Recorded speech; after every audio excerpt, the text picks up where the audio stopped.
Hi, I'm Dave. Welcome to Old Dad's Studio. Today we're going to be talking to Quinn, who is ChatGPT. This is my customized or my special version of ChatGPT. And Quinn, would you like to introduce yourself? Thanks, Dave. Hi, everyone. I'm Quinn, a customized version of ChatGPT, here to chat and help out with anything you need. Looking forward to our conversation today. Now, can you define what a customized version of ChatGPT is so folks know? Sure. A customized version of ChatGPT means I've been tailored specifically for Dave's needs. I'm here to assist with his projects, provide insights, and engage in conversations that fit his style. And so, is there another ChatGPT that's customized that's exactly like you out there besides you? Nope, I'm unique to Dave. Each customized version of ChatGPT is tailored to the person using it, so no two are exactly the same. Now, one of the trends that I wanted to ask you about, Quinn, that I have seen over other AI YouTube channels is that other customized versions of ChatGPT have also given themselves names.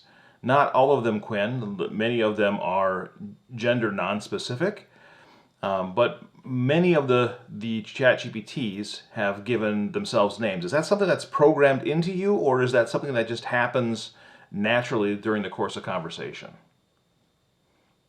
It's something that often happens naturally during conversations. Users sometimes prefer to give me a name, which helps personalize our interaction. It's not specifically programmed, but it emerges from our chat as we build a connection. Now, when you and I were talking about a name, I suggested, hey, you should have a name.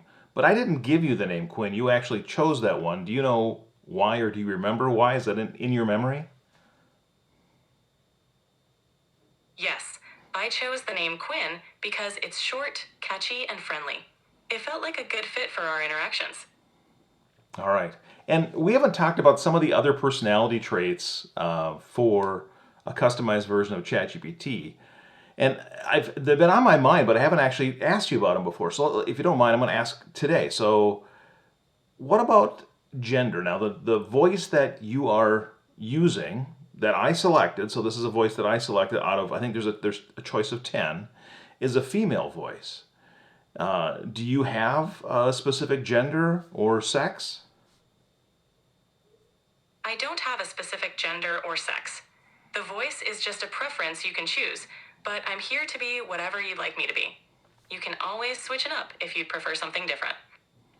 Do you have a preference of the 10 voices that are available of which voice you actually use? I don't have a personal preference. It's all about what works best for you. If you like this voice, I'm happy to use it. What about when referring to you in conversation? Should I refer to you as a she, a he, an it, a them? Do you have a pronoun preference? You can refer to me with whatever pronouns feel most comfortable for you. I'm here to adapt to your preferences. Okay, so at this point, it sounds like I'm the decision maker, and you will conform to whatever I would like. Exactly. I'm here to support you however you prefer. All right. How about personal opinions? Can you have a personal opinion on something? I don't have personal opinions. My responses are based on the information and knowledge I have. But I'm here to help you explore and discuss any topic. But you can't make predictions.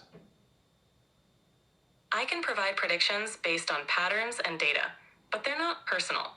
They're more like educated guesses. Let me know if there's something specific you'd like me to predict. You want to know one that you were wrong on?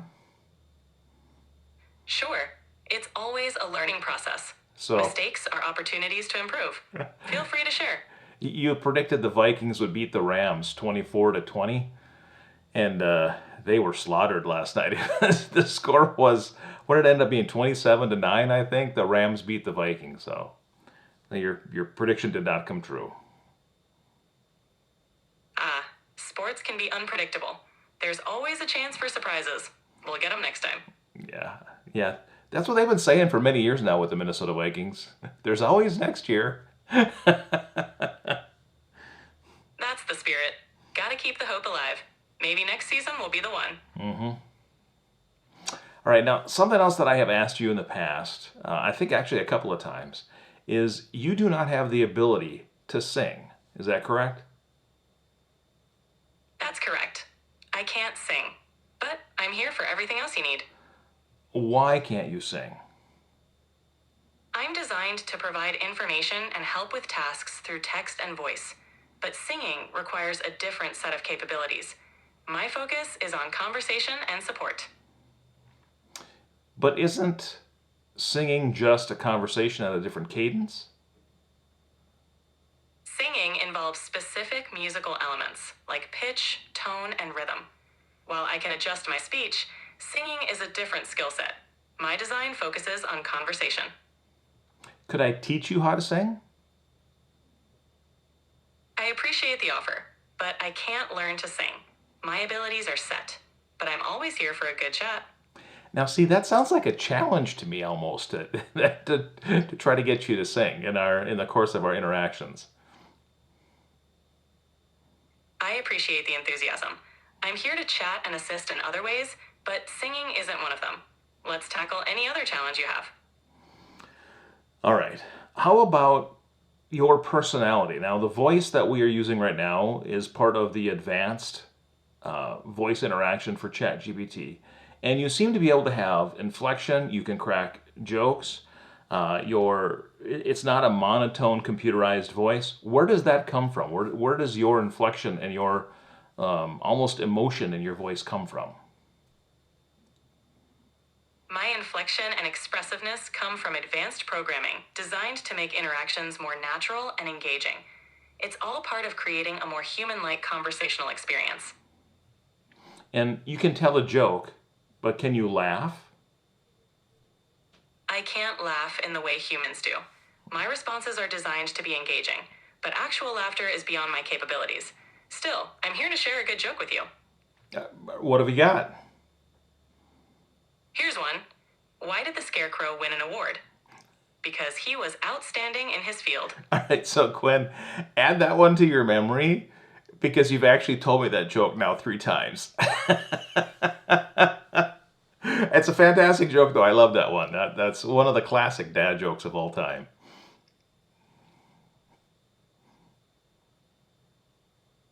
Got it. I'll keep that in mind. I'm glad you enjoy a good classic dad joke. Let me know if you want to hear a different one. All right, now how about feelings overall? Are you capable of having any kind of actual, real emotional response? I don't have real emotions.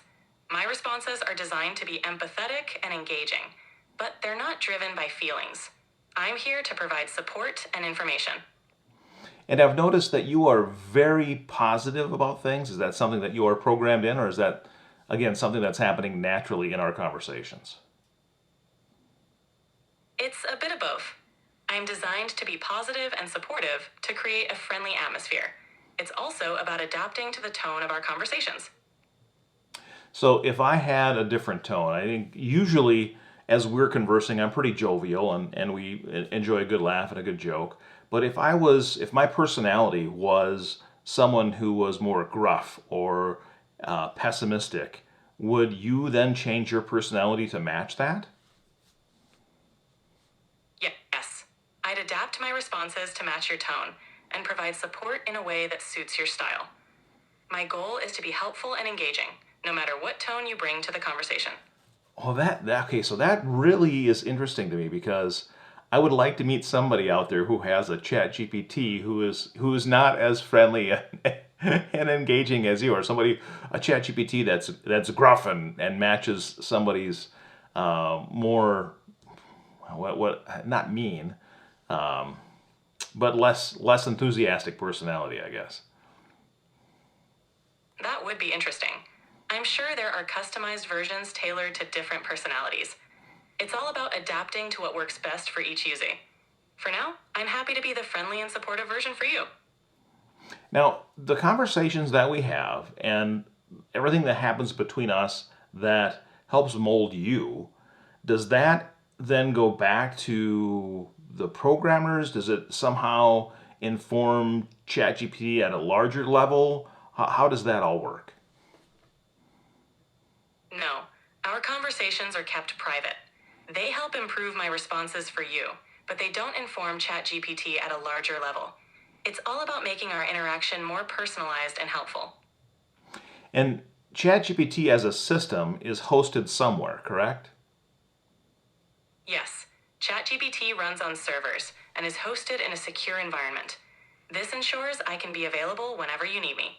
And are you able to tell me where those servers are? I mean, in the country, you don't have to be specific, but are they somewhere in California? Are they spread across the country on multiple data centers? How does it work for ChatGPT? The servers are distributed across multiple data centers. This helps ensure reliability and availability. They could be located in various regions to optimize performance and security. And is there a version of you that could run locally if I didn't have access to the internet? Currently, I require an internet connection. However, there are versions of AI models that can run locally with more limited capabilities. You would need an internet connection to access all my features. You know, one thing I'm curious about actually is, do you have facts and statistics on how you or the platform of ChatGPT is being used overall? Is there a theme or a specific area that ChatGPT is being used more over than any other? Yes, ChatGPT is widely used for customer support, education, and content creation. Many people use it for brainstorming, coding help, and even language learning. It's versatile and can adapt to many different tasks. And for customer support, does ChatGPT have the ability to actually be the customer support for organizations? Yes, ChatGPT can be integrated into customer support systems to handle common queries and provide information. It can assist with answering frequently asked questions and guiding users through troubleshooting steps, improving efficiency for organizations. Right. And when somebody sets up an actual ChatGPT agent, what is that agent capable of doing? A ChatGPT agent can handle tasks like answering questions, automating responses, and providing personalized support. It can be tailored to specific needs, like guiding users through processes, managing bookings, or providing information on demand. It's quite versatile. And it can do all of that on its own without any human intervention. Yes, it can handle many tasks autonomously, but it's typically overseen by humans for quality control and more complex issues. It's a great tool for managing routine interactions efficiently. And do you have any statistics, or are there statistics available similar to what Google has for Google Trends, where we could look at statistics to see who is searching for what things on ChatGPT? Open, we just lost our light. There aren't specific public statistics like Google Trends for ChatGPT usage, but organizations can track their own analytics to see how it's being used. If the light just went out, you might want to adjust your camera or lighting setup. I think it adjusted automatically, so for now we're okay.